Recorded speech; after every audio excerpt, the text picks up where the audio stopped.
Well, what do you know? As the old saying goes, or the group, what was it, Thin Lizzy, Brownsville Station, the boys are back in town. Fact check me on that, John, going back to the 70s. I was already had that in my mind. The boys I knew are back you were in going to town. say that. Anyway, hello there. Welcome to Garden America. We are back in studio, back live, Brian Main.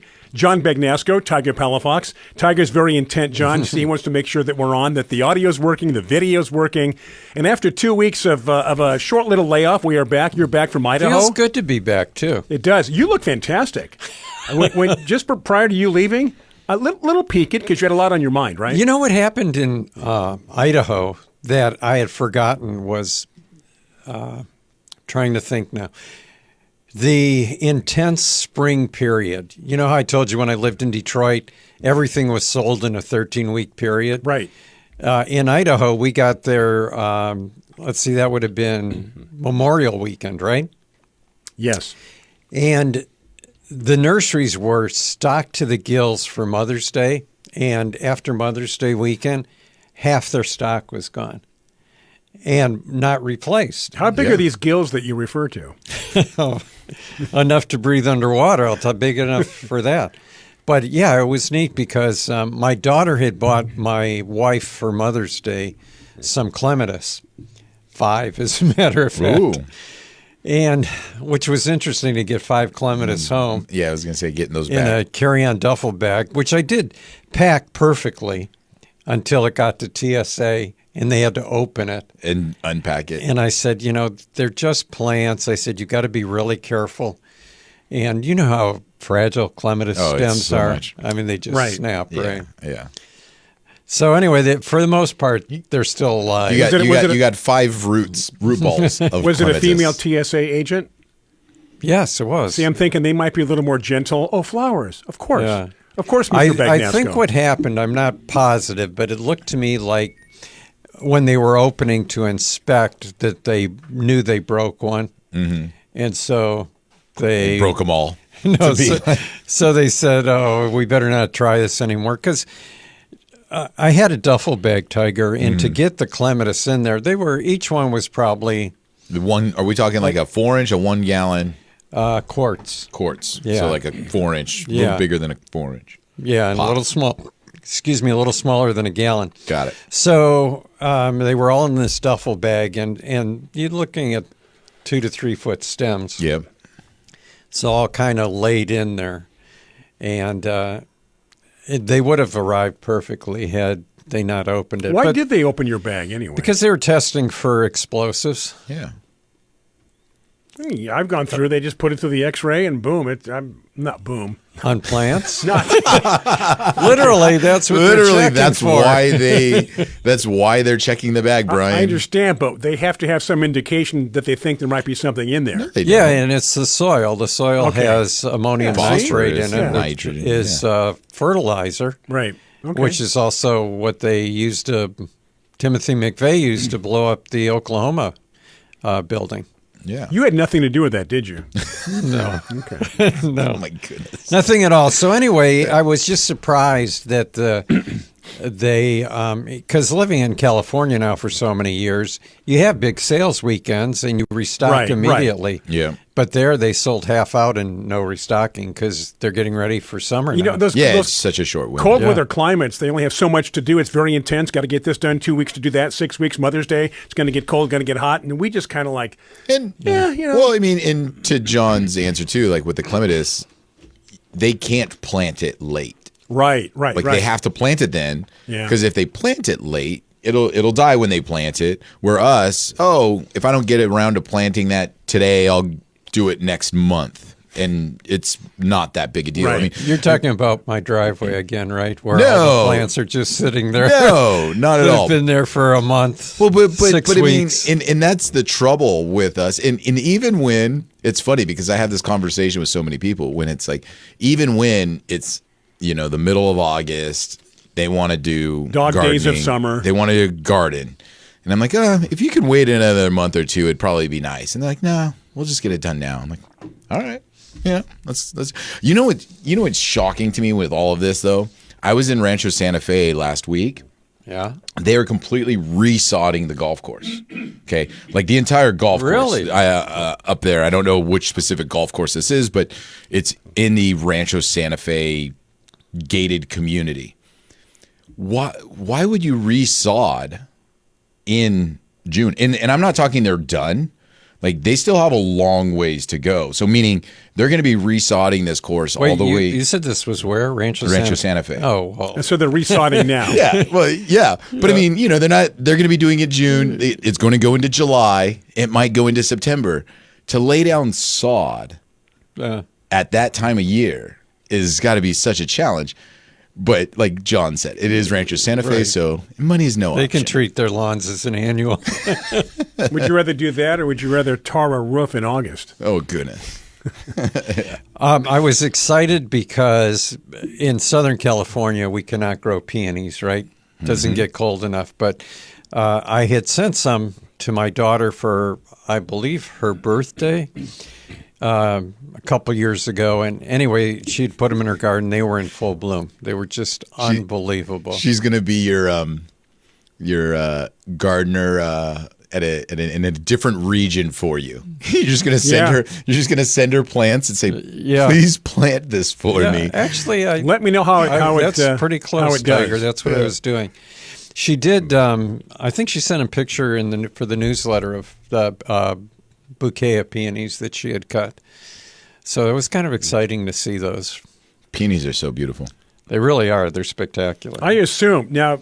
I'm glancing. We have questions, comments. I'm not sure how serious some of these are yet as we are early into the show, but we do want to get to the quote of the week. We want to talk about our guest. Do you see anything on there right now we should address, or is it just just quickly, welcome back after 2 weeks? Lisa Carla was asking Lisa how her firefly petunia was doing, because while we were in Idaho, I showed you guys a picture, and I believe I put it in the newsletter, and Lisa started this way back in January, letting us know about this.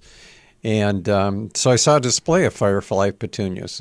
It's crazy. Which was, That's cool. cool. It was really interesting. I think it's awesome. Yeah, right? And what I thought was most interesting is because this bioluminescent gene is now in that petunia, that if you save the seeds from that petunia, you'll have petunias that glow in the dark all the time. And if you go to Instagram, you see a cute little cartoon of the firefly petunia and your buddies at Garden America. Yeah, but John's cartoon adventures continue. So check that out in the newsletter, also on our Facebook page. Let's see. We've got a couple of 2 or 3 minutes until the first break. We'll bring on our guest. We'll talk about the guest. But what about the quote of the week, John? Yeah, what about that, Well, what's going on with that, huh? Who are we quoting this week anyway? We had our guest today, Zed Laivo. One of the world's leading experts on fruit trees, right? But in that particular newsletter where we did not do the show that week, right, because of circumstances beyond our control, we have Ed this week, and I repeated that quote just because we didn't do a show that week, and I really like the quote. It was from Ralph Waldo Emerson, and he said, "For each thorn, there's a rosebud. For each twilight, a dawn. For each trial, the strength to carry on. For each storm, a cloud, a rainbow. For each shadow, the sun. For each parting, sweet memories when sorrow is done." He was pretty good, wasn't he? Yeah. Well, whenever you have three names, yes, you gotta make it. Well, you're either a poet or you're somebody who assassinated somebody. Oh my God. Alfred Lord Tennyson. Lee Harvey Oswald. Is there another assassin? Oh, yeah. John Wilkes Booth. John Wilkes Booth. Oh. And they always do that. Right. So there's no confusion in case there's another John Booth. John Booth walking around. You put that middle name in there. Now, who attempted to assassinate Jackson? Or were they successful? Andrew Jackson was the first one, I think, right? President that was assassinated, Jackson was never assassinated. That somebody made an attempt on his life, I think. Really? I think you're confusing him with Garfield. No, that's the cat. That's a cartoon, made-up cartoon James character A. cat. Garfield. 1881, the assassination. Yeah, but I think your somebody, dad used to tell or maybe you it was about a that. duel or something. Jackson was involved in something, I don't think he died. I think you're right. So this is why we want our people to fact check us. Aaron Burr. That was the guy involved with the duel. Look at you. I just remember from the milk commercial. Not school, but the milk commercial. Aaron Burr was vice president of the United States. Did you know that? I know. Who was? But Aaron Burr. Aaron Burr. Yeah. Hey, so go ahead and fact check us. We like that.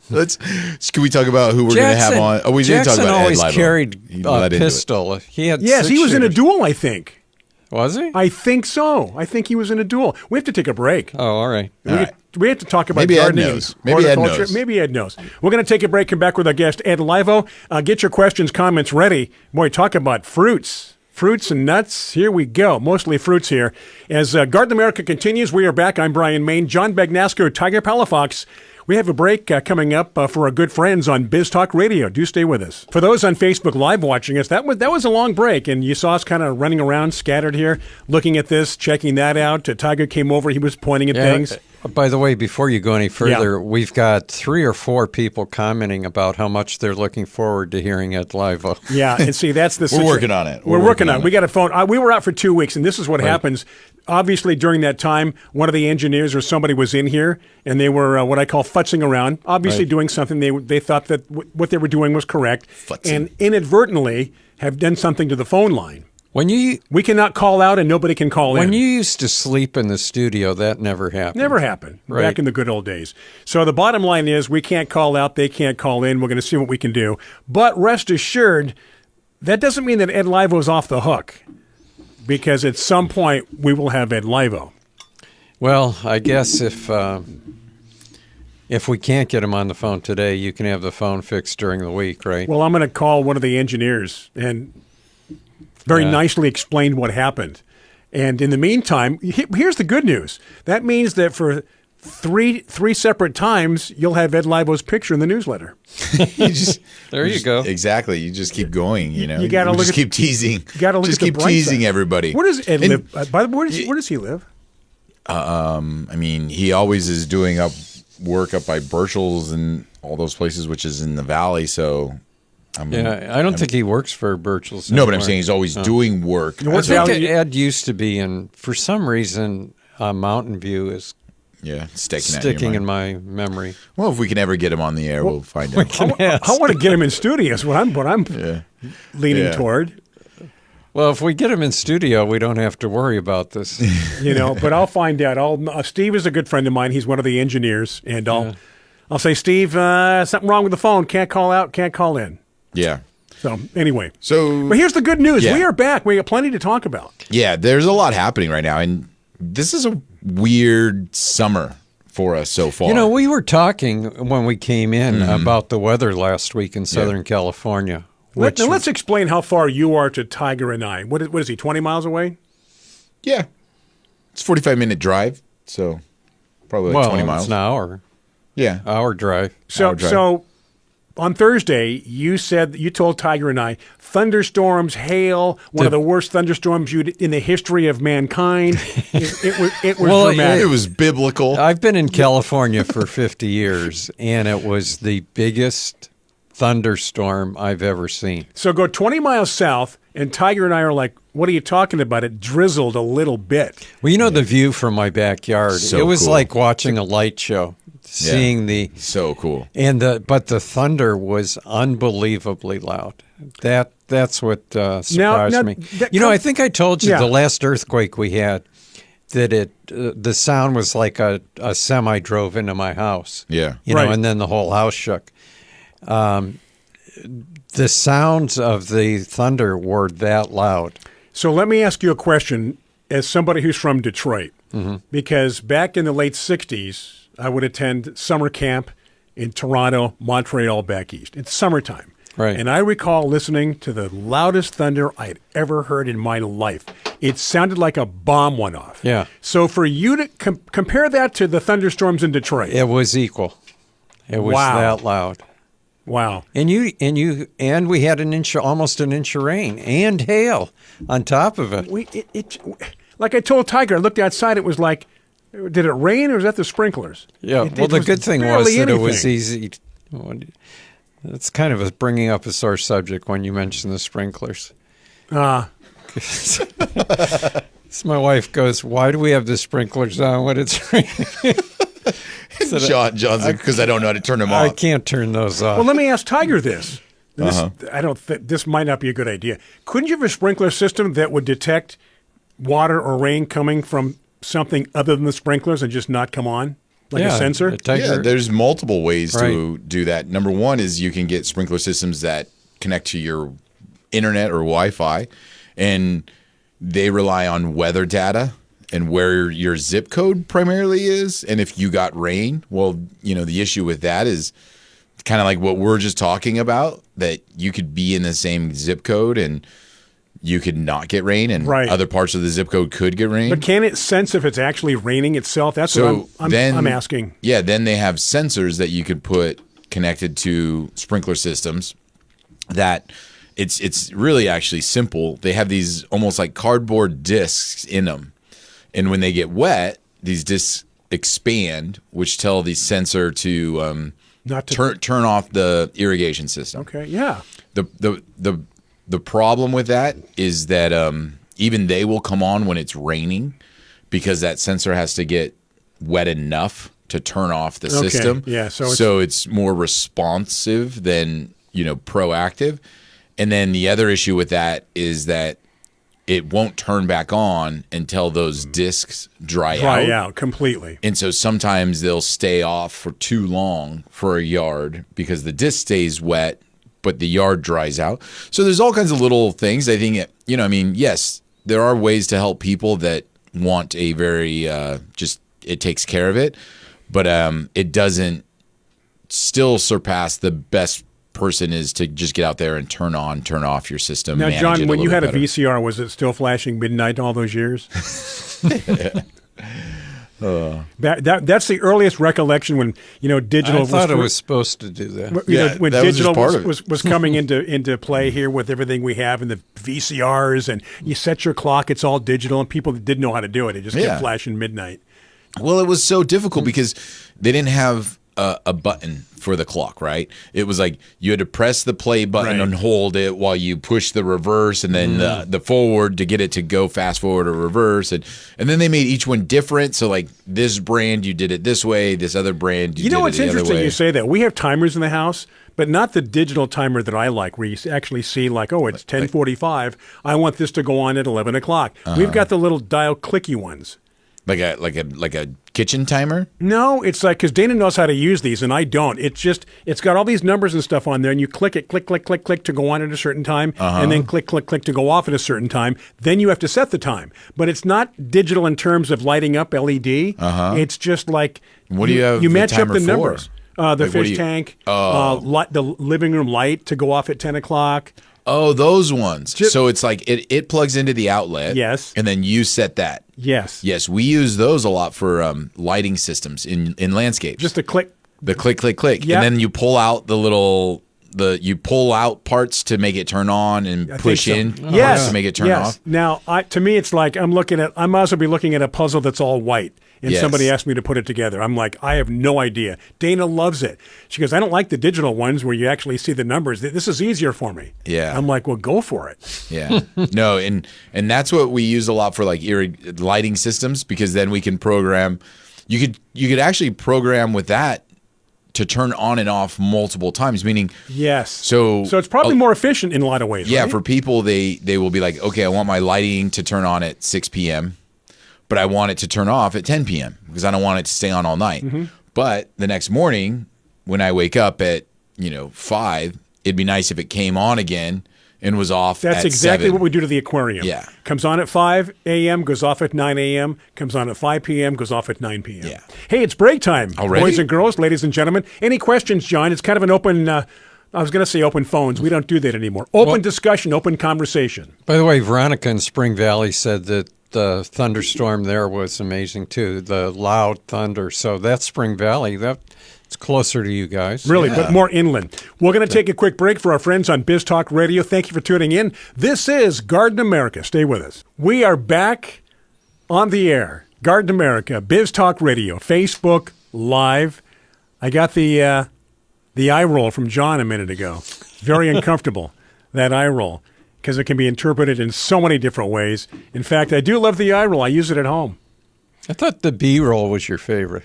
B-roll's okay, but then you have to go back and edit and decide what you're going to use because you don't use all of it, and sometimes you don't use any of it, right? Yeah. Veronica brought up, I think it was Veronica here. I have to double check. But she brought up plumeria, that she planted 3, and 2 of them have already rooted. Yeah. And I was looking at my plumeria, which I thought I had rooted because they were still nice and green. And I put them in last fall and just took them out yesterday because they had withered at the bottom. And No. yeah. Are you planting them in the ground? Yeah. And are you I was putting trying to any root cactus, them in the ground. Are you putting any cactus mix or anything in there No, when you do I was it? trying to root them. It's on the side of the hill with DG. Yeah. Right? So I thought they'd be a perfect fine. rooting medium. You're talking about drainage? You're making sure everything's draining okay? Yeah, I didn't. I mean, I didn't know. Like, that's a bummer. You know, you would think because I don't know. I told you guys about my flub up at the Master Gardener's talk about propagation, Yes, about mixing right. up Yes. scarification and scarification and what was the other one? You're still mixing It's it Yeah. up. Yeah. What were the two? Scarification and it starts with an S. Scarification and scratchification. I don't remember. Scratchification. No. Scarification is cold now. Well, if you're a I learned Christian, that. No. That's No? that's the physical. That's If you're the a physical? Christian, John, it's sanctification, right? But that's not what we're talking about. Well, anyways, I did also make the comment at that event that if you are a plumeria breeder or a geranium breeder, you're really not a propagator because those are 2 easy things to propagate. So I might have offended some people. Is in that the a room. correct term to breed? Or what a propagator? Propagate, right? You don't. Breeders. Okay. Yeah. Okay. Yeah. Okay. Yeah, but yeah. So I mean, plumerias tend to be very easy to propagate. But wouldn't that be a beginner would want to start there? Yeah, no, it's okay. great. Yeah, It's like 101. Yeah. Right? Oh, yeah. It is 101. So the fact that John can't is, probably a bit. Well, the dead Furcrea that I took from here that they had dug up. You grew out. No, it's dead. Oh, I thought you were saying it actually was doing something. It took another 4 months before it died. Well, So I had it on life was on life support for 4 months. I think maybe a combination of the cold winter just wasn't good for it. it had rotted out too, which is tough. Right. Because plants that dry out, sometimes I think they can come back, but like when they're rotted, They rot. No. you will need to add moisture for it to survive, but the fact that it's dying is because of over moisture, so you have to allow it to dry a little bit, and it's that balance. Where if a plant is drying out dead, like when John has you can like when John has his gopher-ridden roses and then he brings them back to life, it's because the plant is dry and you baby it back into life. Got another gopher last week. Nice. Now they're showing up in my rose beds. Oh, now it gets serious. Yeah. Now we got a problem. Well, I yeah. think it's because of the. I think it was because of the rain, really, Soft soil. because it made the and- soil softer, right? Yeah. So they said, "Hey, let's head up to that area we haven't been to for a while." Yeah. So, but gophers are traditionally solitary creatures, right? Yeah, they don't More or less. Well, they Except don't live in a during community. yeah, Except they're not breeding. like prairie dogs. Yeah, they don't live in a community. or meerkats. But they could have a lot of them in an area. Yeah. So I'm thinking about how this might look. Meerkats would be cute to have in your yard. I'm just thinking about That's all true. these gophers that are really, solitary creatures, but they're within 100 feet of another one, and they're all like heading toward the same. John's roses. Where is it? It's up the Can you hill imagine here. if you lived in Madagascar and you have like this garden and you're like, oh, meerkat problems. Ugh. Well, you know what? In Australia, they have a bounty on cockatoos. Those big really? white cockatoos. Those pretty birds? Yeah, because they destroy roofs. They'll land someplace and tear apart a wood siding or Really? yeah. They have fruit a bounty crops, on I them. would think, also, right? What's that? Fruit crops? I would say so, yeah. Yeah. And Well, it's amazing. Those pretty birds you see in a pet store, and the people are out there shooting them. You know, and then in Costa Rica, they were talking about the toucans, remember? Yes. And how annoying they are and how they don't like them. Yep. And I'm like, and meanwhile, us, we're like, look, there's a toucan. Okay, it's weird to see. Like I took a picture which I have hanging in our living room. We made a pit stop in Costa Rica at a liquor store and got a couple of sandwiches and whatever. Yeah. And outside in the parking lot were these macaws. Yeah. Were these beautiful macaws, and it's like, shouldn't you be in a cage or in a pet store or someplace? And to see them in the wild, like we did that toucan. Yeah. In front of somebody's house. Yes, John. I was just laughing at one of our listeners' comments here, Veronica. She said, gophers be like Rose Party at John's house. Yeah. That's right. So what is your plan of attack now? Because you can't afford this to happen. No, I got the one on the left side of the driveway, I think coming from my neighbor's house. I got one before we went to Idaho, and then yesterday we dumped the soil on the driveway that we were hauling to the back, and I saw gopher activity. So I put out a trap, and this morning when I came to work, I saw that it was set. Nice. So when I get home, I'll have to check and see if I got that one. Another one. Gosh. So let's see. Constant. I'm really surprised by this point in time you don't have more predators. Because you leave them out. Taking care of the gophers. Like you leave them out. Right. Like, you know, and the next day they're gone. Yeah, but I don't think. Do you think that coyotes dig up gophers? No, but I think that if they come to an area where they're constantly getting fed, that they would probably be more into the area, which would then deter critters. You know what I mean? Like, You mean like rabbits and yeah, like squirrels? everything. You know, and then even then, I mean, it's just not even coyotes; it's also owls and hawks that are getting them. So I would think I think everybody around your house would be like, "Oh man, I'm just hanging out here." There's all kinds of So they're good not doing stuff. their job. Yeah, He's right. You know, when you think about that, you have a lot of predators out there. But you know, if you've got to work for your meal, you Versus- appreciate it a lot more than if someone just gives it to you. oh yeah, yeah. True. Yeah, it's Like we do the birds in our patio. Like, why should I do this work when I know he's just going to lay it out there for me? Fillet it. Yeah. He's gonna barbecue it for me. Put some seasoning on it. We were. It's just about we're getting into plumeria season, right? Yep, yep. Yes. Mine are leafed and budded Yep. now. Carla was wondering, Tiger, could I cut off the dead end on those plumeria that rotted from the bottom, let it callus, and try again? What do you say to that? Because You're shaking your head. I'll tell you, I have tried that And at least 40, 50 times. Never once been successful. yeah, Yeah, but what about the 51st time? Well, I'm wondering. it depends on how much. It really does, because you know that rotting doesn't just stop right there. Yeah, Like that's what I'm thinking. You have to go pretty. It has to be a pretty big cutting. Like Right. most people's cuttings are like 6 inches, maybe a foot, and that's not long enough to do a secondary cut, right? So you've got to have a cutting that's a branch or longer to do that secondary cutting, because like you said, like you've tried it and it Right. doesn't work. I know when I'm rooting rose cuttings, sometimes they'll even leaf out.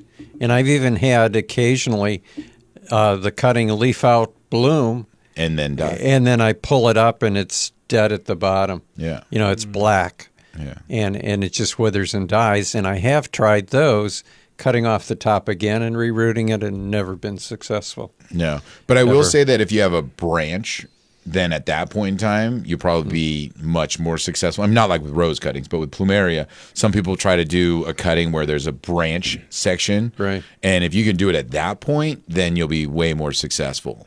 But if you just try to cut off 4 or 5 inches of rotted material and then replant it again, no. Do you remember the for people who haven't heard us before, Tiger's doing some landscaping in my backyard, putting in some rose beds. When your crew first started, do you remember that Cooper's Burmese rose that was in a 5-gallon can Yeah. and it rooted into the ground? Yeah. And that thing was gigantic, right? Yeah. I don't know how long ago it was you dug it out, but I now have 1 gallon, 2 1-gallon plants from cuttings that I just took off that, rooted, and then now they're in 1 gallon. Ago. Yeah, that was weeks ago. just a few weeks ago. Yeah. It is break time. How about that? We have one more segment after this one. If you're tuned in on Biz Talk Radio, one more segment before the top of the hour. Facebook Live, one continuous B-roll, as John likes to say. Anyway, we're going to take a break for Biz Talk Radio. Back after these messages. Thank you for tuning in to Garden America. All right, we are back. Biz Talk Radio, final segment of Hour 1. News, top of the hour, back at 6 minutes after. And what is that? His thumb is locked. Is your thumb locked? Do you have Does trigger that finger? ever happen to you? Is it just because I'm That's getting trigger older? finger, right? When your finger locks? Well, you scare me like that. I'm welcoming people I back have from the this break. occasionally. Anybody who's over 60 listening to us, do your hands ever lock up? Well, Yeah. no, I've got a bad thumb here that was an old injury when I was a kid. That it'll lock up sometimes to there, then I have to click it down. Yeah. But this happens to Let me see. me, Is it stuck there? and I physically will have to move Yeah, it. exactly. Yeah, I think isn't that what trigger finger is when a finger locks up? I think so. And then, There you go. Yeah. Did it hurt? It's How'd that weird. feel? How'd they make you feel? Yeah. You Did know- it hurt? No matter what, when you get older, you think that you've seen it all. There's always something new. We want to know if this has ever happened to you. Those tuned in on Facebook Live. Yeah, where your hands just kind Tell of... us about when Now, you- my wife always says, it's because you're not drinking enough water. You Really? need to drink more water. Those are we're talking about your hydration? digits. Those are digits, right? Yeah. Yeah. Yeah. Your Hydration. thumb's like home plate. But in a it's way. not just my thumb. Sometimes I'll have weird, like Well- claws or something. That, Well, gardeners always have hand Gardener- issues as you get older. Because Gardener's claw. The arthritis, the pruning, the grabbing. yeah, but all it's of my that. left hand. Yeah, but it doesn't matter because you're just so active with. I mean, let's be also honest with the listeners right now. You moved 40. Was it 40 wheelbarrows Right. of soil yesterday? Right. So grabbing that wheelbarrow, lifting it, walking it, dumping it, that movement over and over again. Has that happened to you prior to the wheelbarrow experiment? Oh, yeah. Yeah, it happens a lot. Episode, I should say. Right. But it could be from, But it doesn't hurt? it doesn't hurt. Like it didn't hurt being in that position? Yeah, I could feel, pressure. And, You could? Yeah, Okay. it wasn't a pain. No. No, on a 1 to 10 scale, it'd be maybe a 2. Oh, okay. Say that wheelbarrow. I can't say wheelbarrow. Wheelbarrow. Is that it? Wheelbarrow. Barrow. It doesn't sound right. you ever come across a word I can't wheelbarrow. Well, it doesn't come out right. And it's barrow, where Barrow. you want to say barrel. I want to say burrow, like a wheelbarrow, like I'm burrowing into something. burrow? I don't know. What? I mean, I think I get it when people say wheelbarrow because that kind Brian of doesn't want a fake one. He wants a wheelbarrow. Exactly. a wheelbarrow. That's like during the week when I'm reading copy, when I'm producing commercials, and I'll come across a word that I know, but I can't say. All of a sudden, I can't say it. I'm like, Well, are you kidding me? I can't or- say this word. Or when you're reading it and you're like, that's not the word. Why is it spelt like this? Right. Yeah. Yeah. Hey, our friend Tanya up in San Jose says that her plumeria cuttings that she got from a very kind man who lives across from Mission Hills Nursery started growing. She's so excited. Nice. Now, my question is, did he know that Yes. he gave them to She her? told me. She Okay. asked. Oh, Yes. good. Which Yeah, is Tanya doesn't seem like the kind of person who would just go take them and without he's asking. got a whole bunch of them in his front yard, and they're actually growing into the sidewalk. So I think Oh, he really? prunes them. He prunes them pretty often. This is like a because- house right across the street. directly across the Direct. street. Okay. All Yeah. right. Yeah. And he's got them planted, like I say, right along the sidewalk, and so they need to be pruned because they're just growing into Right. his yard and the sidewalk. So both parties were happy. I think so. I mean, so I don't think they do this anymore because I think that plumeria has become more popular here on the mainland. But I know for a long time, growers would work with landscape companies in Hawaii, where these landscape companies, I mean, they'd have to prune these plumerias constantly. They're like grass over there. We just should all be growing. that lucky. Yeah. Well, so what they would do is they would take all these cuttings, throw them into a shipping container, and then ship them to the States, and then on the other end here they would grab them, and then that's where we would get all of our plumeria cuttings from, was because they're just over there. They're like hacking at them with machetes and getting rid of them. They pay people to take them away. And but people would they'd be like, hey, give me a shipping container. I'll pay you money to take this away. I don't know if it happens anymore, but. Or the weather over there too. Oh, they just grow so quickly. Yeah. And now, plumeria are native to Baja, right? Baja, and there's a couple varieties, right? There's Baja couple species. There's like the evergreen plumeria are native to Asia, like Singapore and areas like that. The islands. Yeah, the more. And they're the more tender varieties. The deciduous plumeria, like the ones that grow in Baja, are the hardiest ones. Yeah. But the amount of breeding that's been, bring up your word again, Brian, breeding. The amount of breeding that's been going on in Thailand is unbelievable. There's a few websites that specialize in plumeria, and the new ones that it's like roses used to be, where there'd be new ones every year. Yeah. These are probably, I'm thinking like $100 to $200. Yeah. Until there's enough plants where you can get a lot of cuttings. Well, and then the cool thing with plumeria is, like a rose, is you can breed for multiple things. Like roses, like you could breed for fragrance. Right. You could breed for color and or flower style. You can breed for growth habit. So there's dwarfs are really popular. Unlike some plants that it's like, that's a cool flower. And you just get that, and there's no fragrance, and the plant doesn't grow any different. Right. Like roses, like plumeria, you could breed for multiple different avenues and have very different takes on the whole plant. When we were at the plumeria show in Balboa Park, and to see the different ones with fragrances and the fragrance of the flower is just spectacular, because not everybody thinks about plumeria having the fragrance, because they just think of the flower. True, yeah. Yeah. Really? I think it's just the flower, yeah. like he said. I always think of fragrance. If you want fragrance, go into the men's bathroom. Oh my goodness. No, it smells really good. I don't know what they've done. Really? It's like a garden oasis. It's because there's only 4 people working in this entire building. You know what? That's a good That's point. why. But when I think of a plumeria, I think of a rose. Like the first thing you want to do is smell it. I feel the same way about a plumeria. Everybody wants to do that. That may not know much about roses. Yeah. The first thing they do is put their nose up to it. Yeah. Does it smell? I go, do you mean does it have fragrance? Because it smells, but it's got good doesn't fragrance. but does it have fragrance? Now, have you ever been around somebody, John, that smells fragrance on a rose, and then you or somebody else says, I don't smell anything? Oh, yeah. Well, now. Yeah. Well, John yeah. can't. But I mean, or they say it has slight fragrance, little bit. I used to give talks on the different fragrances in roses. Different roses have different fragrances, and I think we've talked on the show before about how in France they were breeding roses for the perfume industry. Right. That would have like maybe a gardenia fragrance. Yeah. So that instead of growing gardenias to get that odor, you could grow roses. We got to take a break. Top of the hour news time for Biz Talk Radio. Hopefully you'll get the second hour. We come back at 6 minutes after. And Facebook is going to just continue to do the same thing, that loop back and forth. Here we go. No interruptions to speak of.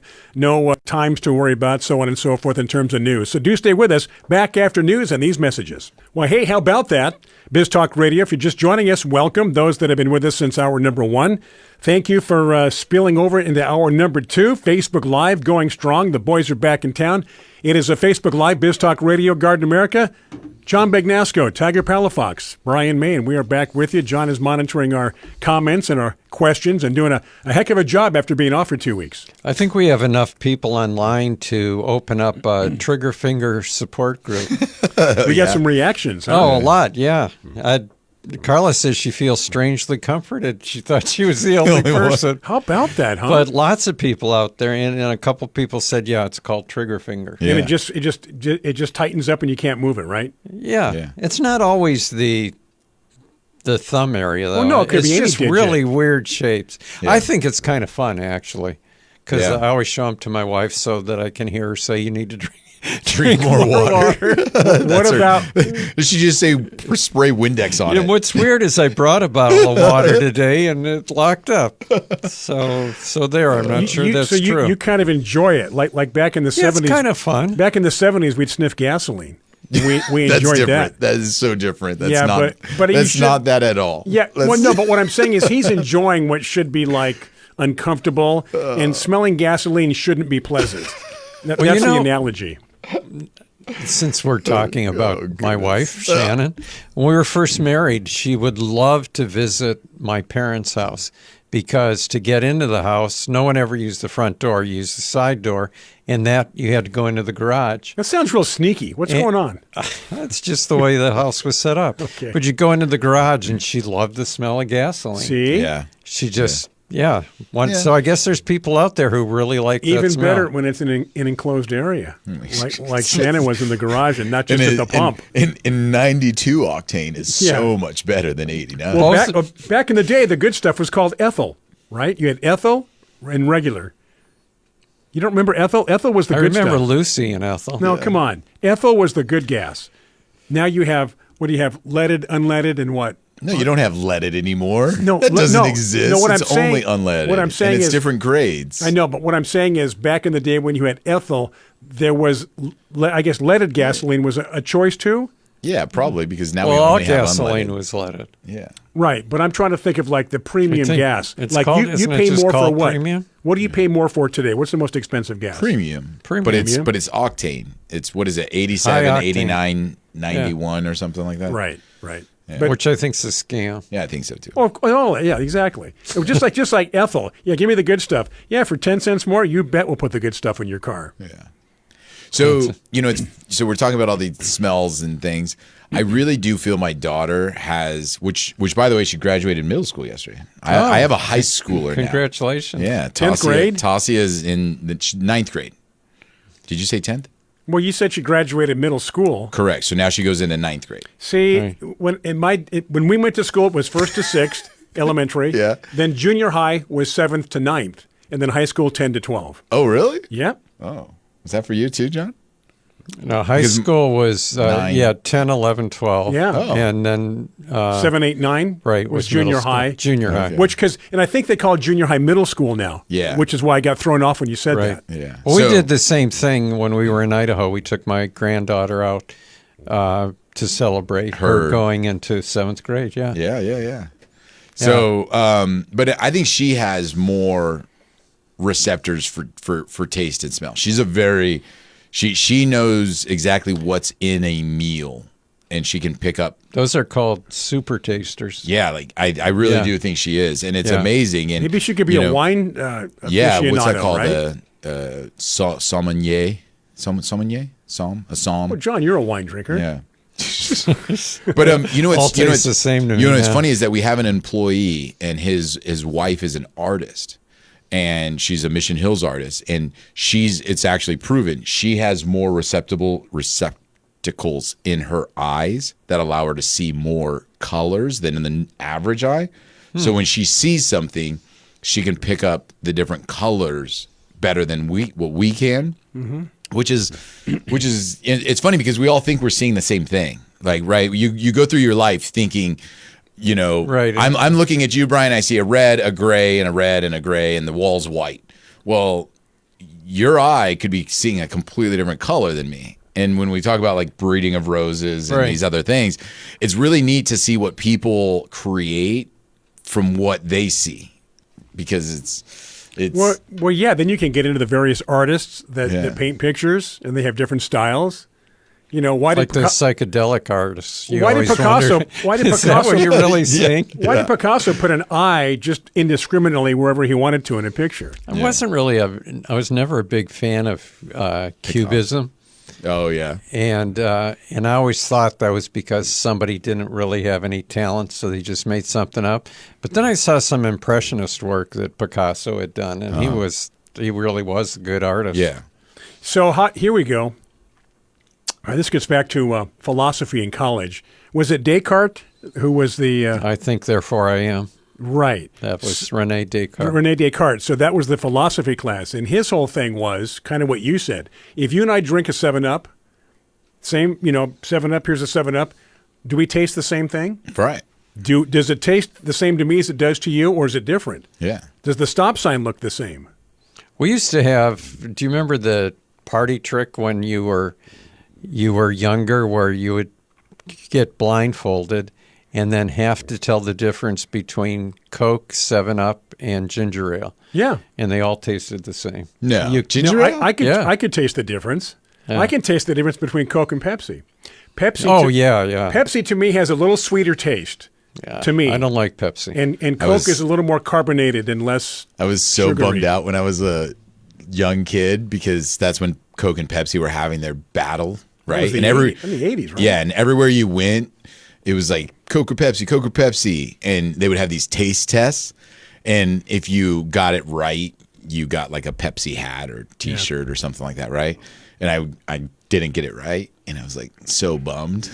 You weren't as discriminating as you thought you were. No, I didn't. I was not. What do we got on the old comment question line, John? Well, Dana wonders if the summer blend smells different than the winter blend. I'm not sure what you're talking about. Oh, gasoline. Because remember how they switch it in the summer and the winter? This might seem weird to people, but both my mother and my grandmother used to wash their husbands' clothes in gas. What? I think I've heard about that. Yeah. What? Yeah. Well, because they worked in construction, and you come home and you'd have like oil or grease stains to get and it gas out. would take it out? Would take it out. Yeah. Really? Right. Yeah. But then you would use regular soap after. Well, that. I hope then y'all- I afterwards, hope- they'd go down to the creek and beat it on a rock. Well, I also hope they weren't next to any open flames wearing that stuff. Well, I remember hope. going into my grandmother's house and almost being knocked out and saying, "Grandma, doesn't that make you dizzy?" Yeah, a little. So let's see. Oh, there was. Brian was about to say, "In my day." Back in my I know, day, right? Oh. Does she pick on you for that? Back in my time. No, but it's like, because you know what? Nobody cares about your day. I'm coming to realize more and more to what's exciting to you. And we used to do things this way. People are like, so what? We don't do it that way anymore. You know, I really admire Tiger teaching his kids about his day. I mean, really, you want we put do. emphasis on history for your kids, right? Yes. And I don't think the schools really concentrate. But didn't you do that with your kids much. growing up? You know, kind of impart your knowledge and your childhood and history and things like that, so they get a jump in school. Because I remember picking up. I don't know if I was involved as Tiger as. I remember picking up my son Eric when he was 7, 8 years old. We'd be driving home, and I'd say, "Hey, let's learn the state capitals." And in the car, we'd go back and forth. I said, one of these days in school, they're going to do this, and you're going to be ahead of everybody else. And I think 2 or 3 years later, he goes, "Guess what? We're doing the state capitals tomorrow." I go, "Do you remember?" He goes, "I think I do." And he got an A. That was one of my favorite games growing up. Do you remember the puzzle of the United States And where putting 'em- you would put them all together, and then there was a little plastic flag with the capital that would stick in the hole that was in the. That was one of my favorites. Here's my state capital question, which I love. What is the capital of Vermont? Montpelier. Very good, John. Wow. That's Because really a lot good. of people go, I don't know, Vermont. Is Vermont a state? Yeah. You go, yeah, Vermont's a They'll state. have those things online where That somebody was comes good. up and goes, "Do you know what the capital of Chicago is?" And they'll go, Tennessee. We're going to take a break for our friends, our good friends on Biz Talk Radio. Yeah, and I want to Thank talk you to for Tiger tuning when in. we come back about what kind of things his nursery's carrying to put in the garden now. Let's do that and more of your questions, comments on Facebook Live. This is Garden America. All right, that's a very quick break if you're tuned in on Facebook Live. If you listen to us on Biz Talk Radio, you can do the same thing. Go to our Facebook page, Garden America Radio Show. Every week, take part, become a commenter or a questioner, and you can hear us and watch us live. John, that's always exciting, right? Yeah. Yeah, of I course would think it is. so. Yeah, 8 o'clock in the West Coast, 11 o'clock Eastern Time Zone. And then you have Central and Mountain, which we tell people you can figure that out. So you want to talk to Tiger? Well, you can listen if you want. Can I? I might Chime in if you interject. feel. If you do it quietly. Okay. No, I was just wondering, like, in different parts of the country, there's different things going on. Tiger, you mentioned that, like it's all over in some of the cold climates. Like you don't put annuals in anymore. Yeah. Because it's just too late. And maybe in areas like Alaska, you're just beginning to put in spring. You're right. It's hard to say. Yeah. But in Southern California, we've gone from May gray now into June gloom, and Right. it seems every morning is cool, drizzly. So what kinds of things are people putting in? I know to put in, say, natives, you probably wait a little bit, right? That'd be ideal, right? Because we know we're going to get hot and dry, and natives are going to struggle if you try to plant them when it is hot and dry. It's funny that you bring that up because kind of like what we're talking about with plumerias. Normally this time of year, that's what we shift over. We shift over to tropicals. We shift over to the palms, hibiscus, plumeria, the cannas, gardenias, all those kind of more tropical plants. Dipladenias, Dipladenias, yes. And normally it's hot and dry. And so it's kind of a weird shift because it's like, yes, it is time for that stuff, but it's also hot and dry for that stuff. So it's a challenge. This is almost the ideal. Remember, you said it's cool and it is chill. It is in the mornings. It is cool, but it's actually humid and warm like during the day, which is a great environment for this more tropical stuff. So this is actually probably one of the best years for those plants that we've had because, like you're saying, normally in the end of May we shift over to tropicals, but it's sunny and it's hot and nobody can really plant anything. And you talk about June gloom, and that's a lot of coastals, San Diego and Southern California. Right. But normally inland San Diego and Southern California is still sunny. It's still warm, but we're getting this cloud all the way through into the inland, into the mountains, and like we were saying, a thunderstorm with lots of rain all the way into the inland and mountains.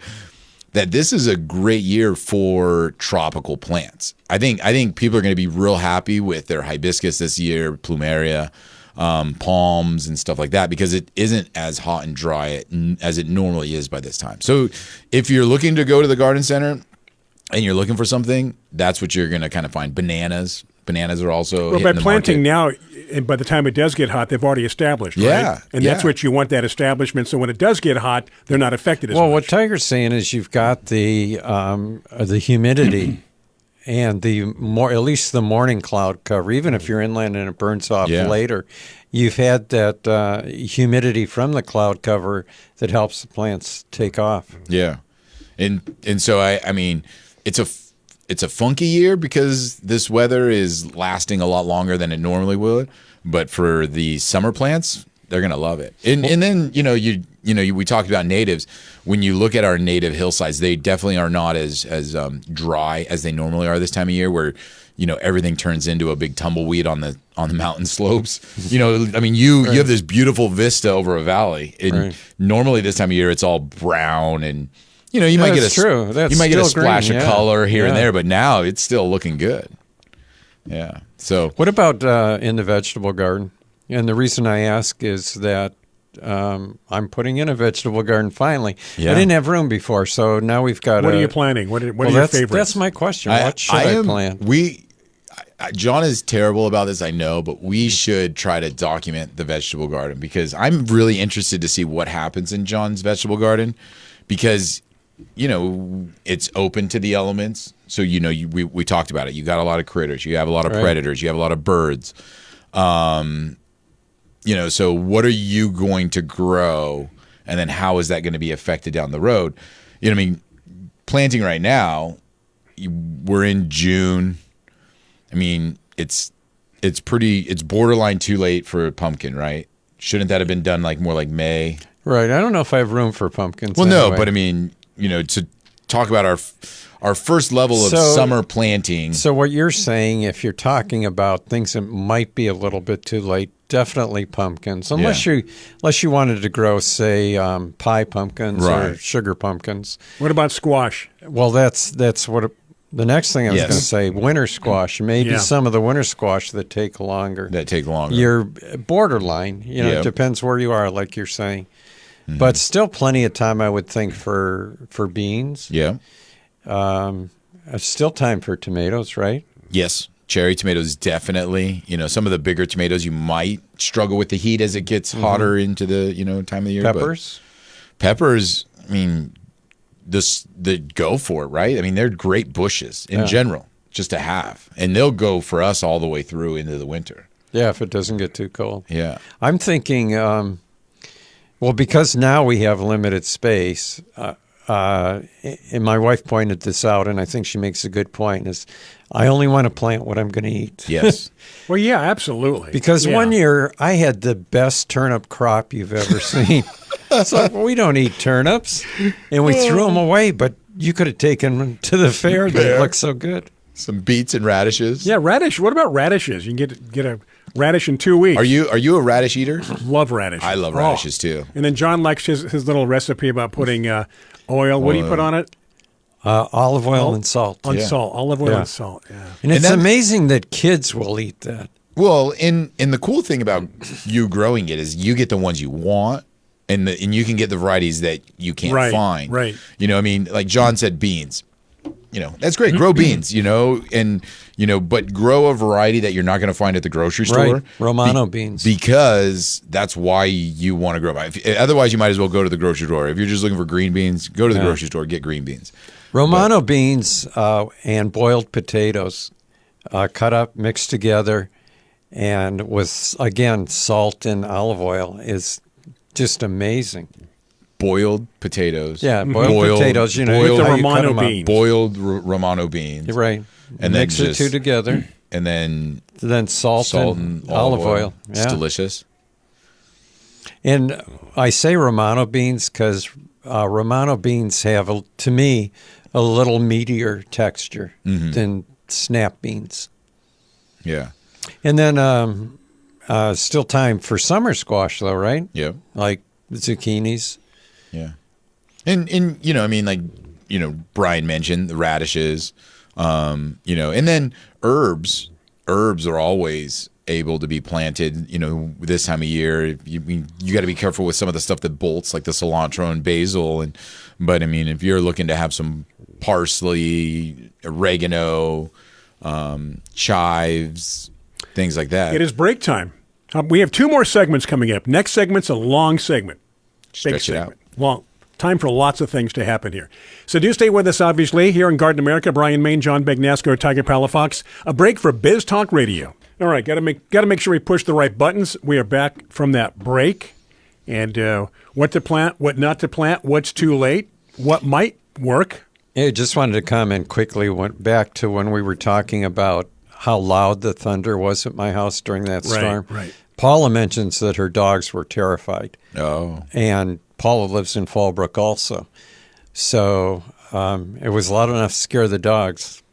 A couple of years ago, evening time, I'm not sure exactly what time of the year it was, our front door was open, and this flash, like it looked like the flash of lightning came into the house is what it appeared to. And within a second or two later, boom. Now, don't they say that between the time you see the lightning and you hear the thunder, that's how far away it is? Yeah. It must have been in the parking lot. It was unbelievable, and the whole place shook. And so speaking of that, John, when you had this storm, could you see the lightning and then hear the thunder? Or was it mostly just thunder that you witnessed? What you mean heard? Yeah, heard. Right. Yeah. But No, it was both. It was both? Yeah, it was sitting on my back patio. It was like a light show. Aren't you supposed to see the lightning and then count 1, 2, 3, and then the thunder? And Yeah. that tells you how close it is? Yeah, but I'm because they talk about thunderstorms, Right. and that doesn't always mean that there's lightning, right? Like, Not always, right. Right. There's places that have thunderstorms, Right. and it's just loud and booming. Yeah, and, right, But without it the doesn't lightning. always mean there's lightning, and so I'm wondering if there's something that makes it louder. Like, what makes the thunder louder? I remember in Michigan we would have, we called them heat storms, where there'd be no rain, but you would get lightning. Really? You could just watch the lightning, yeah. Whoa. No I was rain. surprised that with all the lightning there was, that there were no fires. Yeah. But maybe it was because of the rain that was with it. Yeah. It's funny how nature works that out, right? It's like, Yeah. we're going to light this stuff on fire, but don't worry. We're going to come along and put it out right away. Do you guys remember that Carla had bought a yellow plumeria at Mission Hills? Bought it at your store, and she took it home, and it fell apart. Oh, yeah. And she was worried it was going to die. She says she's got new shoots coming up everywhere. Excellent. So she's all excited. Who doesn't like a good new shoot, right? You know, yellow plumeria is one color that I don't have. My wife, we have a bed that I don't color coordinate anything. I just plant what I like, right? Yeah. And it all seems to work together. She has one bed where she wanted pink and white. And somehow purple had creeped into it also. What does that mean? Like, did you not know it was purple? No, Is there she a bought plant that. She saw a purple ostromeria she really liked, so she got it. planted in there. Got it. And then it's okay to put some purple. Well, now she's decided that we have to weed out the purple. Oh, So it's going back to pink and white. So I've got to find new places for some of the things that were purple. But one of the plumeria colors I don't have yet is yellow. yeah. I've got, seems like every other color. Oh, and you know what I wanted to bring up that is looking awesome this time of year are daylilies. Oh, yeah. The daylilies are just spectacular. Do they? I mean, that falls in like, you see daylilies with like tropical displays. Yeah. Does that fall into a tropical? Because it's not, right? No, I always put my daylilies with my roses. I think they're great companion plants. I know a lot of people don't, but I just think they mix good with roses. And by the way, if you ever need any more daylilies, I know I've given you some, but they all need to be divided, so I need to. I love that John manages his plants like that, though, too. Like, he divides them. Like, he actually does. He conquers, Like, he conquers first, though. You Not a gotta lot conquer. of people. Yeah, he does divide. He does conquer him. Yeah, he's like, you've been conquered, but I'm going to divide you now. I might, maybe next week I'll try to bring in some flower buds from the daylilies, because some are just amazing. Like I have one called Bela Lugosi, which is a black purple. You know Bela Lugosi? No. Okay, he was an actor who played Dracula. Oh, yeah, I do My know. name is Bela Lugosi. Yes, And I I've know. wanted to I know drink your who blood. that is. Okay. Yes. I wanted to establish that. Otherwise, you're telling a story. He's like Bela Lugosi. Yeah. Was You he know the- Romanian or something? Or he was a Romanian actor? Something like Eastern European. Eastern or European. Anyway, so Do you know Bela the last Lugosi. movie he made, supposedly? Yeah, he made a bad B movie toward the end, didn't he? The last movie that Tomatoes? he was in was supposedly, and actually there was footage of him, home footage of it in the beginning of the movie, was Plan 9 from Outer Space. Yes, you know what? You're exactly right. Yeah. Which was also in Seinfeld when he was falling asleep and he would wake up and write these ideas down. And him and Larry David were going back and forth about like the worst best B movie. And I think Planet 9 was mentioned. Yeah. Plan 9. Plan 9. Yeah. But anyway, Bela Lugosi. Do you know the original name for Plan 9 from Outer Space? Plan 8, wasn't it? Plan 2? It's Vampire Lesbians of Sodom. Gosh, I feel all of a sudden I feel very uncomfortable. Yeah. Well, do you I think know? we just got beat. Do you know I need why? a shower. Do you know why they changed the name? Oh, I could think of a lot of reasons, especially back then. Well, the main reason was that Ed Wood, who was the director, needed money to make the film. And they wouldn't give him the money. And right? he couldn't find it anywhere, but he talked the Baptist church into sponsoring his movie, but it never told him the name. Oh, my goodness. So he had to change the name once he was able to get their money. Yikes. Anyway, what were we talking about? daylilies. Oh, the daylily. Yeah, Bela Lugosi, that dark purple with a yellow center. Yeah. And it looks awesome. And a big flower, too. Would you go so far as to say it's striking? Yes, I would. Okay. I would. Because that's what I'm picturing. I had to stop and think because I have a rose that's called striking. But Breathtaking. you've given me a couple daylilies, and I love them. And I think maybe that is one that you've given to me because I feel like that stands I out love them in too. my Yeah, they're in beautiful. my mind. But here's the and thing. I may have, but I kind of doubt it because it's one that I always struggled with. Oh, so you didn't and divide it yet. finally got to the point where it's big. Divided. Now, the issue that I have is I have them planted along my path down to the pool. Mm-hmm. Zero irrigation to them. Okay, so they get, because they're on a lower part of this like slope, I have irrigation behind. They get and runoff, don't they? They do, and I'm like, this is perfect. They're growing wonderfully. And they don't get too much. It's almost because a perfect watering pattern. It really is, but they still get rust. Oh yeah, that'll happen. You know what I mean? And that's frustrating because like you would That's think a relatively new phenomenon. you would think like no water on the foliage. It's not in a shady area. No, and it's not regular rust; it's daylily rust. Why do you Yeah. say that's a new phenomenon? What prior? Well, I'm not sure where it came from, but up to I think within the last, and by new for me, yeah, everything's relative. So like It's biblically new, not so Yeah. much. but you wonder like why if it 15 wasn't. years ago, there was no rust on daylilies in California. So what has Then- changed? I guess is my question. Well, this came in from somewhere, and now it's affected. Okay. Now, some daylilies, like roses, are resistant to Right. rust, and they're trying to breed daylilies that are resistant. But some of the old and they only get it in the spring, though, Tiger. Yeah. they grow out of it. Yeah, And if you really wanted to, which I don't have. yeah. I don't have the time patience, or patience to do it. but you could go through and use systemic fungicide, and in the spring before it starts, and you want to Yeah. get it. Yeah. I just get frustrated when plants get problems when you would think like, oh, it's in a great environment, you should be able to just grow alone without any kind of interference like that, but it's all right. Yeah. I'm disappointed in my dogs though, because in that same bed is where I planted those dahlias, and I told you it came up. Like, I planted these dahlias there and they grew wonderfully for a year, and then I was just like, we'll see what happens in the next few years for these. And it was growing perfectly and beautifully, and it was blooming. And then I went out there yesterday, and it was obviously like the dog like jumped into it and like just smashed the whole thing. But for the previous 2 years, nothing. They were fine. Well, no. All of a sudden, the dog discovered them. Well, something happened where the dog just jumped into that. I don't know if the dog saw a critter or something, but the dog normally stays out of the area, and this time it just went straight into a dahlia bush. Do you remember the story I told you guys about? I think it was like maybe 3 weeks ago, about the little baby bunny.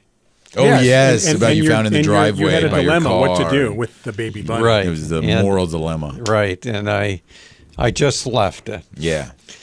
And Elaine Ornelas is the president of the San Diego Dahlia Society. We have 25 seconds. And they gave me a really special dahlia. It was growing really well. That baby bunny grew up and ate the dahlia. Oh, no. Wait, how do you know it's the same bunny? I could tell. I saw it. I saw it run away. Oh. Radio break, Facebook Live. Stay with us. I'm Brian Main, John Bagnasco, Tiger Palafox here on Garden America. Okay, we are back. It is our final segment. 7 minutes and 48 seconds to get, or I should say, take care of any last-minute business, things we have not yet brought up Well, or brought to the surface. we have a question from Tanya. She says that her iceberg roses have come back so well this year. Should she cut off the dead blooms or let them go natural, Tiger? Icebergs? Yeah.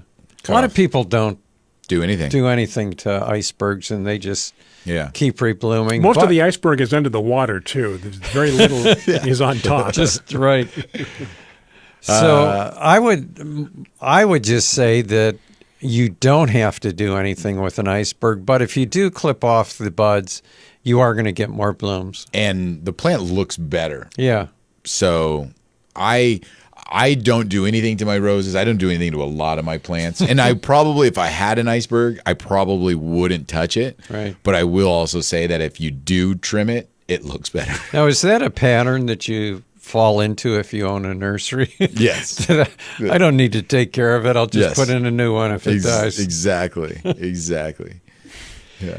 I'm very Yeah. I'm very much on the side of buying a plant and planting it that will grow to the size of what I want it to be, not anything else. Or will grow despite you. Yes. Despite yourself, it'll grow. Yes. You hope that it will. Exactly. I'm still planting little tiny trees. I have a friend. They're going to grow. Yeah, I have a friend that texts me, and I have another tree issue. You remind me, but I have a friend that texts me, and it's a pygmy date palm, probably about 4 feet tall, and it's obviously dead. And he's like, "Oh, is this a goner?" And I'm like, "Yeah, it's dead. Like, just think of it as a chance to put in something new." And he's bumming out for it. And I'm like this isn't some like rare cycad or there's a million more. Like a rose that was, the last used one. To be premium plants back in the day, as Brian would say. Back in the day, 20 years ago. But no, I mean, pygmy date palm is right now you can get them anywhere because they come up from Florida, right? Yeah, a lot of palms come in from Florida. Yeah, and I mean, it's not even that cool. Nowadays too. Yeah, I still like them because I still remember the names. But yeah, it's definitely not a rare cycad, not a encephalitis or anything like that. I have a tree also. I forget the name of the tree, but it came up in one of my plumeria pots, and I just let it grow, and now it's like 12 feet tall. I had a fan palm do that. I don't know what I'm going to do with this. I think I finally learned my lesson on that. When little seedlings come up, just get them. Yeah. You remember the eucalyptus that was back by the vegetable bed we cut it down. Oh, after it got to 18 which kind of feet tall. surprised me because wouldn't you think that was a pretty big tree, right? Yeah. And wouldn't you think that there'd be a lot involved in cutting it down? Yeah, not so much. I mentioned to my son, and he said, let's go cut it down now. Yeah. And I said, oh, well, you can do it someday when you got to let. And he said, no, it won't take that long. Yeah. And he got out his 20-foot pole pruner, started cutting from the top down. And right now, 5 minutes later, it's gone. Not too much, like a half an hour to an hour, the whole tree was down. Yeah. So we loaded it up in his trailer and brought it down to his chipper. Did he cut each one like the same, each piece as he worked his way down? 5 foot sections. No, or because there were branches to the side that you had to cut first, and he knew what he was doing. Yeah. He knew how to bring it down, especially so it didn't smash anything. Hey, I wanted to mention, after Tanya asked the question on the iceberg roses, that if you need to keep roses in check, a lot of roses now are to the point where they need to be deadheaded. It's okay to go ahead and cut them back more than just deadheading. If you're deadheading, you're cutting off, 4 to 6 inches. But if you've got a branch that shot up and say it's 4 feet tall, and you want to keep that rose in a certain area, you can cut it back to 2 or 3 feet. It'll be fine. And, just get ready to bloom again. Mm-hmm. Depends where you are, of course. Like if you're in a really hot area, like inland, Palm Springs, things like that, or areas like that. City of Industry. That name always got to me, City of Industry. It just sounds like Commerce. Isn't it next to Commerce, too? Yeah, and Bellflower and Downey. Well, no, but I mean, industry and commerce. Yeah. That's but like... I mean, those together. are places that seem so hot and the last place you'd want to live. No, yeah. Commerce. Not if you're in commerce. You would City love to of live. Industry. You would love to live in the city of Sounds commerce. too busy. Just too many things going on. Yeah. Commerce, fast, traffic, things happening. There's a lot of roses named City of. Oh yeah. Is there a City of New Orleans? Because every city wanted a rose. I mean, that was a very popular thing back in the day. Exactly. Was to have a park, and it's like, oh, this is the city of Lakeside, and this is the Lakeside Rose. This is going to be our new buzz term now, moving forward. There is no city back of in the Lakeside. day. What is So Lakeside? there's still time. Yeah.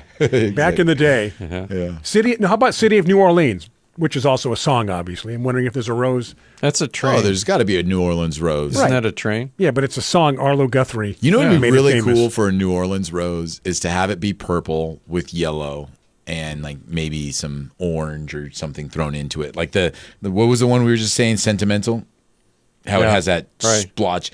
If you can make a rose that's purple and then have yellow, and then if it could have a little bit of like orange also into it, that'd be a really neat New Orleans rose, or call it like Jazz Fest or something. There is a Mardi Gras rose. Is there? Is Yeah. it purple and yellow? No, none of those colors. What color is it then? It's like reds and That makes pinks no and sense at all. oranges and That makes zero sense. Why would it not be purple? Back in my day, it would have. Yeah, right? Okay, I think that's going to do it, guys. We got to What? wrap things up. We got about 30 seconds to go here, so Have fun gardening today. Pulling weeds. It's easy when it rains. it is really easy pulling weeds. Rochelle wants to send props to you, Brian, for having a good show and a recovery with the phone problems. Yeah. What are you going to do? Yeah. I mean, we're gone 2 weeks, and people were in here messing around. Yeah. It's just the way things go at a radio station. But now next week, are we going to be back, or are we off Yes. for another 2 No, weeks? no, we're off for the next month. Then we come back in July. No, I'm kidding. Okay. We're here. We have to be. In fact, we're not going to leave the studio. So Okay. get your food, get your suitcases, get your change of clothes. We will be back next week. Enjoy the rest of your weekend. Thank you for your patience putting up with us. And again, enjoy the weekend. Have a safe week. And I guess we'll reconvene back here next week here from the iHeart Media and Entertainment World Domination Looking Studios. forward to it. All right. From all of us here at Garden America, take care. Be safe. Catch you next week.